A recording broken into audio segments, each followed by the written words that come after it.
공자의 제자인 자공의 본명은 단목사입니다. 그는 위나라 출신으로 기원전 520년경에 태어났다고 합니다.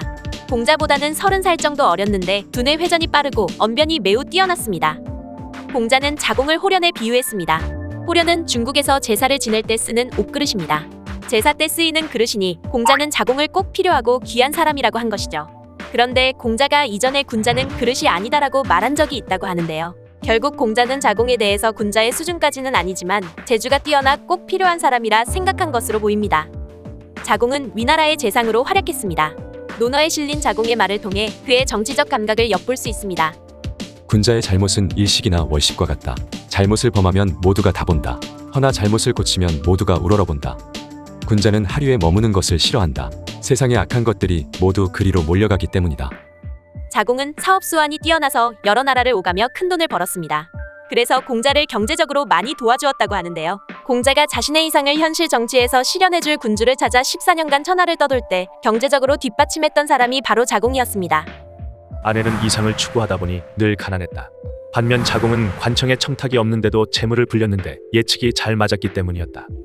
자공의 명성과 재력은 실로 대단했다고 하는데요. 자공이 사두마차를 타고 값비싼 선물을 가진 채 제후들을 방문하면 가는 곳마다 뜰 양쪽으로 내려서 자공과 대등하게 답례하지 않은 제후들은 없을 정도였다고 합니다. 공자의 고향인 노나라가 제나라의 침략을 받아 위기에 처했을 때 공자는 제자들에게 도움을 청했습니다. 몇몇 제자들이 나서겠다고 말했지만 공자는 고개를 저었습니다. 자공이 나서겠다고 하자 그제서야 공자는 고개를 끄덕였습니다. 자공이 가장 적합한 인물이라고 생각했던 것입니다. 사마천의 사기에는 자공의 활약에 대해서 상세하게 기록되어 있습니다. 자공은 뛰어난 언변으로 노나라를 침공하려는 제나라뿐만 아니라 오나라, 월나라 그리고 진나라가 서로 싸우도록 설득했다고 하는데요. 네 나라가 물고 물리게 되자 결국 노나라는 위기에서 벗어날 수 있게 되었습니다. 자공이 한바탕 뛰어다닌 결과 국제 정세에 균열이 생기고 10년 사이 5나라 모두에 큰 변동이 생겼다. 공자는 이렇게 뛰어난 재능이 있는 자공에게 칭찬과 면박을 동시에 주었습니다. 능력은 출중하나 자부심이 강하고 겸손함이 부족한 자공에게 스승으로서 충고를 아끼지 않은 것이었습니다. 사기의 기록에 의하면 자공은 남의 장점을 드러내주는 것을 좋아했으나 남의 잘못을 감춰주지도 않았다고 합니다. 남의 단점을 비방하는 것을 보고 공자는 나는 그럴 겨를이 없다며 자공이 그런 면에서는 현명치 못하다는 말을 하기도 했습니다. 공자는 죽기 전에 자공을 애타게 찾았다고 하는데요. 다른 나라에서 벼슬을 하고 있던 자공이 소식을 듣고 황급히 왔는데 공자는 왜 이리 늦었느냐고 탄식했다 합니다. 자공과 만나고 일주일이 지난 후 공자는 세상을 떠났습니다. 자공은 공자의 제자들과 3년 동안 스승의 죽음을 애도했습니다. 그리고 공자의 무덤 곁에서 3년을 더 머물렀다고 합니다. 그만큼 자공에게 공자에 대한 사랑은 각별한 것이었습니다. 공자가 세상을 떠나고 난 후 자공이 공자보다 뛰어나다라는 말을 하고 다니는 사람들이 있었다고 합니다. 그러나 자공은 이런 세간의 평가를 인정하지 않았습니다. 나와 스승님은 비교조차 할 수 없다. 나의 능력은 어깨 높이의 담장이니 집안이 어떠한지를 훤히 볼 수 있을 정도다. 반면 스승님의 능력은 몇 길이나 되는 담장과도 같아서 그 속에 무엇이 있는지를 도무지 알 수 없다. 자신의 재력과 정치력을 이용하여 제후들과 어깨를 나란히 하며 천하를 누빈 자공. 공자의 이름과 사상이 천하에 알려지게 된 이면에는 공자를 진심으로 존경하며 스승을 위한 헌신을 아끼지 않은 자공의 역할이 있었습니다.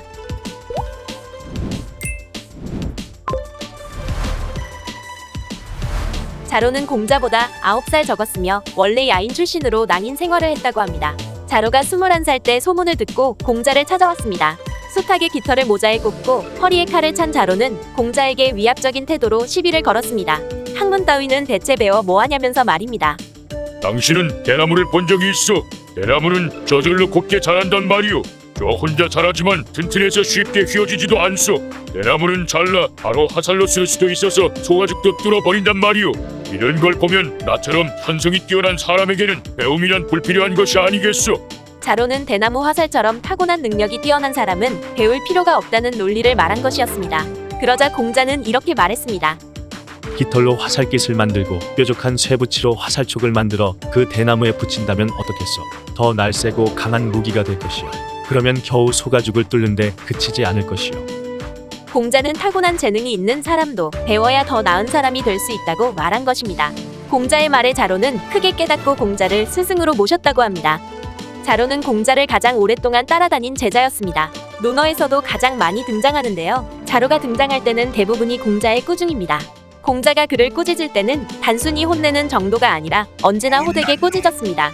자로를 싫어했기 때문이 아니라 자로의 성격 때문이었는데요. 자로는 급한 데다 난폭했다고 합니다.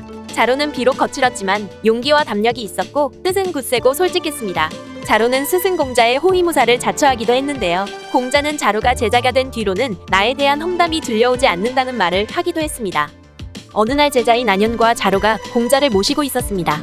공자는 아내에게 이렇게 말했습니다. 세상이 나를 써주면 세상을 위해 일하고 세상이 나를 버리면 은거하여 유유자적하는 삶을 사는 것. 이렇게 할 수 있는 것은 나와 자네뿐 아니겠는가. 스승이 안현을 크게 칭찬하자 자로도 칭찬을 듣고 싶었습니다. 선생님께서 삼군을 지휘하는 일을 맡으신다면 누구와 함께 하시겠습니까? 공자의 제자 중에 무예와 군무에 밝은 자는 본인이 으뜸이라고 생각하고 있었기에 자로는 은근히 기대하고 있었습니다. 그런데 공자는 자로가 말한 의미를 파악하고 있었습니다. 맨손으로 호랑이와 맞서는 사람, 큰 강을 걸어서 건너다가 목숨을 잃어도 뉘우침이 없는 사람, 나는 이런 무모한 사람과는 함께하지 않을 것이다. 일을 맡아서는 조심스러워하며 신중하고 치밀하게 일을 처리하는 사람과 함께할 것이다. 자신의 꿈을 실현할 기회를 쉽게 얻지 못하고 있었던 공자가 상심하며 이런 말을 한 적이 있었습니다. 지금 세상은 도를 이룰 수 있기는커녕 오히려 더욱 어지러워지기만 하는구나. 이 땅에서는 나의 바람이 실현될 수 없는 것일까. 차라리 뗏목을 타고 바다를 건너가 볼까. 그때도 기꺼이 나를 따라올 사람은 자로겠지. 이 이야기를 들은 자로는 기뻤습니다.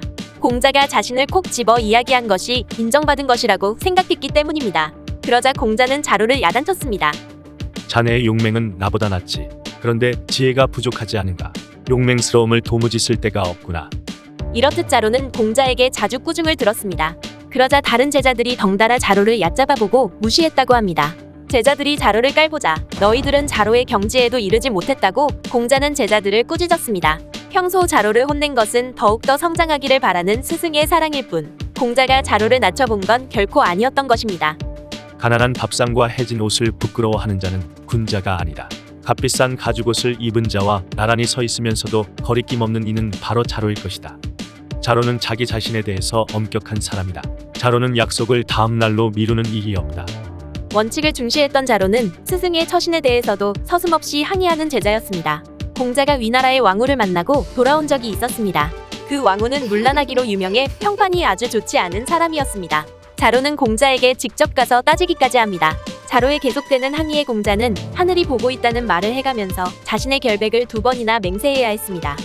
또 한 번은 반란을 일으킨 자들이 공자에게 2번이나 함께 일을 도모하자고 제안해왔습니다.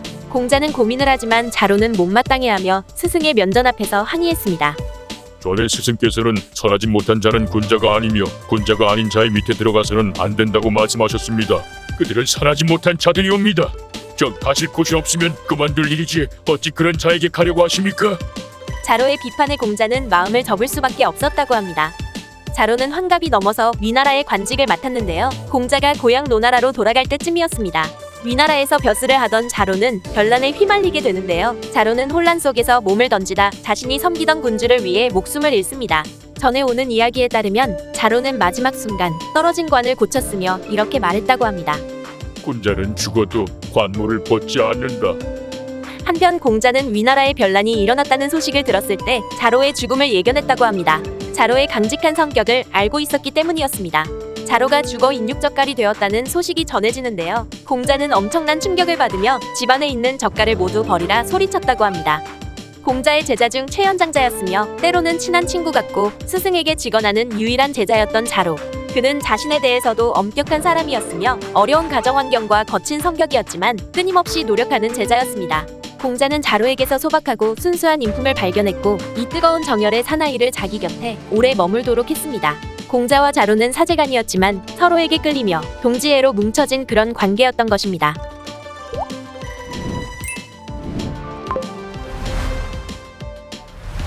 공자에겐 3,000명이나 되는 제자들이 있었다고 합니다. 그중 70여 명은 매우 뛰어나서 70자 또는 72연이라고 하고 그중에 10명을 꼽아 공문십철이라고 합니다. 그렇다면 공자는 그 10명 중 누가 가장 뛰어나다고 생각했을까요? 생각이 조금씩 다를 수는 있지만 아내가 가장 촉망받는 제자였다는 건 쉽게 부정할 수 없을 것입니다. 아내는 노나라 사람으로 자는 자연입니다. 자를 따서 안연이라고도 하는데 스승인 공자와는 30세 정도 차이가 났다고 합니다.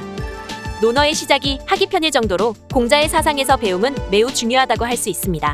공자가 아내를 높게 평가했던 이유 중 하나도 바로 배움을 사랑하는 아내의 자세 때문이었습니다. 가르친 내용을 따분하게 듣지 않은 사람은 안현뿐이었다. 공자는 오직 아내에게만 호학이라는 단어를 인정해 주었습니다. 노나라 군주였던 애공과 세력가였던 개강자와의 대화에서 공자는 이렇게 이야기합니다. 아내라는 제자가 있었습니다. 그는 배우기를 좋아하였고 노여움을 남에게 옮기지 않았으며 잘못을 반복하지 않았습니다. 안타깝게도 세상을 떠나 지금은 곁에 없습니다. 아내 이외에는 호학이라고 말할 만한 자를 보지 못했습니다. 원래 공자는 온종일 이야기를 해도 자신의 이야기에 반문하지 않고 순순히 듣기만 하는 아내가 어리석은 사람은 아닌가 의심했다고 합니다. 너무 조용해서 공자의 말을 못 알아듣는 것 같아 보였기 때문이었습니다. 그런데 아내가 생활하는 모습을 보니 공자가 해줬던 말들을 모두 그대로 실천하고 있었습니다. 그는 어리석기는커녕 오히려 제대로 이해하고 있었던 것입니다. 도를 알려주었는데 게을리하지 않는 자는 아내뿐일 것이리라. 오직 아내만이 석 달 동안 인을 어긴 적이 없다. 아내는 무척이나 가난했습니다. 그의 도시락은 대나무 밥 하나에 물 한 바가지가 전부였습니다. 다른 사람 같으면 근심뿐이었겠지만 아내는 늘 즐거움을 잃지 않았다고 합니다. 아내의 사정을 공자는 잘 알고 있었는데요. 공자는 아내가 거의 돌을 터득했지만 자주 쌀통이 빌 정도라며 안타까워했습니다. 공자가 아내를 그렇게 사랑한 이유는 가난하지만 끊임없이 학문을 해나가는 제자에게서 자신의 모습을 발견했기 때문이었을 것입니다. 나는 그가 나아가는 것은 보았어도 멈춘 것은 보지 못했다. 어느 날 공자는 자공이라는 제자에게 자공과 아내를 비교해서 누가 더 낫다고 생각하는지 물어봤다고 합니다. 자공은 하나를 들으면 열을 아는 것은 아내이지만 본인은 겨우 둘밖에 알지 못한다고 대답했습니다. 그러자 공자는 네 말이 맞다. 너와 나 모두 아내를 따라가지 못한다라고 말했다고 합니다.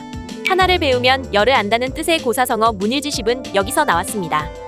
자신의 이상을 현실 정치에서 실현해줄 군주를 찾아 제자들과 천하를 주유하던 공자. 공자의 여정은 초라하고 고달팠습니다. 천하를 떠돌다 지친 공자는 제자들에게 한탄하듯이 왜 우리가 이런 고생을 하는지, 무엇이 잘못이기에 이런 지경에 이른 것인지 물어봤습니다. 어떤 제자들은 군주들이 우리를 믿어주지 못해서라고 답하기도 하고, 또 다른 제자는 스승인 공자의 도가 너무 원대하니 수준을 조금 낮추는 것이 어떻겠냐고 답하기도 했습니다. 잠자코 듣기만 하던 아내는 공자에게 이렇게 말했습니다. 도가 닦이지 않은 것이라면 그 사람의 문제이고 덕이 높은 인재를 쓰지 않는 것은 군주들의 잘못입니다. 스승님께서 이미 도를 행하고 계시는데 세상에 받아들여지지 않은들 무슨 걱정이겠습니까? 침울해 있던 공자는 아내의 말을 듣고 다시 용기를 낼 수 있었다고 합니다. 긴 여정에 지치고 이제는 양식도 거의 떨어져 갔습니다. 공자와 제자들은 어느 마을에서 쉬기로 했습니다. 공자가 잠시 잠이 들었고 제자인 아내는 쌀을 구해와서 밥을 짓고 있었습니다. 밥이 다 될 무렵 공자가 잠에서 깨어났습니다. 밥 냄새에 밖을 내다봤는데 아내가 뚜껑을 열고 밥을 한 움큼 집어먹고 있는 것이었습니다. 그 모습을 보고 실망한 공자는 아내가 밥상을 들고 왔을 때 이렇게 말했습니다. 아내야, 내가 방금 꿈속에서 선친을 배웠는데 밥이 되거든 먼저 조상에게 제사 지내라고 하더구나. 공자의 말의 의미를 알아들은 아내는 이렇게 이야기했습니다. 스승님, 이 밥으로 제사를 지낼 수는 없습니다. 제가 밥이 익었나 보려고 뚜껑을 연 순간 천장에서 흙덩이가 떨어졌습니다. 스승님께 드리자니 더럽고 버리자니 아까워서 제가 그 부분을 이미 먹었습니다. 공자는 오해인 것을 깨닫고 잠시 아내를 의심한 것을 부끄러워했다고 합니다. 공자 일행이 위태로운 상황에 놓인 적이 있었습니다. 이때 아내가 일행에 뒤처졌다가 뒤늦게 합류하게 되었습니다. 공자는 아내가 죽은 줄 알았다며 반겼습니다. 이에 아내는 이렇게 대답했습니다. 스승님께서 살아계시는데 제가 어찌 감히 죽을 수 있겠습니까? 제자가 이런 대답을 하는데 공자가 어찌 아내를 사랑하지 않을 수 있었을까요?